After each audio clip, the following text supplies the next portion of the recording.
So obviously today we're now going in to a briefing on the situation in the Democratic Republic of the Congo after the recent group of experts report, and it's particularly poignant today because of course it follows the tragic murder of Zayda Catalan and Michael Sharp and their interpreter and drivers, and their families are going to be here today, and it's important that we take the opportunity not only to pass on our deepest condolences to them, but to send a very strong message that when this Security Council asks people to be our eyes and ears on the ground in these places, that when they are murdered, when they are abducted, when they are harmed in any way, that we follow up and we hold those who did it to account. And so we've obviously seen that there's a Board of Inquiry report, and we'll be calling today for the Secretary General to follow up that report, to continue the investigation, to make sure that all those responsible are held accountable for those crimes.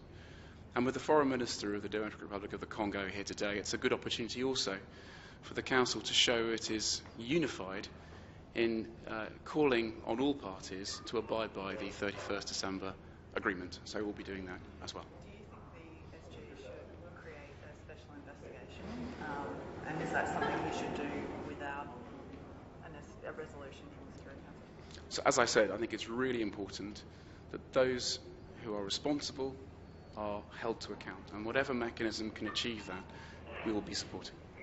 The security management system, it said it was unclear if the experts are subject to its regulations. Do you think that they are or should be? And if they were at the time they were murdered, who should have told them that they actually were subject to it?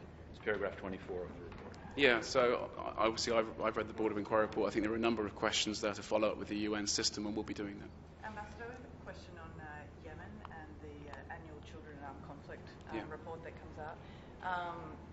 The Saudi-led coalition is again being accused of killing a lot of children and possibly being put back on the list. Where does Britain stand on this issue? Do you think they should be put back on the blacklist? Yeah, so I'm aware that there is a draft report circulating around the UN system. I think the UN spokesperson themselves have said that at the moment it's a draft, that they're considering it further. I haven't seen it, so it would be inappropriate to comment on that draft. More broadly, of course, in any conflict, in any situation, and particularly in Yemen, we call on all sides to avoid any civilian casualties, particularly that of children. And in Yemen, we particularly, of course, call on all sides to permit humanitarian access, because the humanitarian situation is deeply concerning.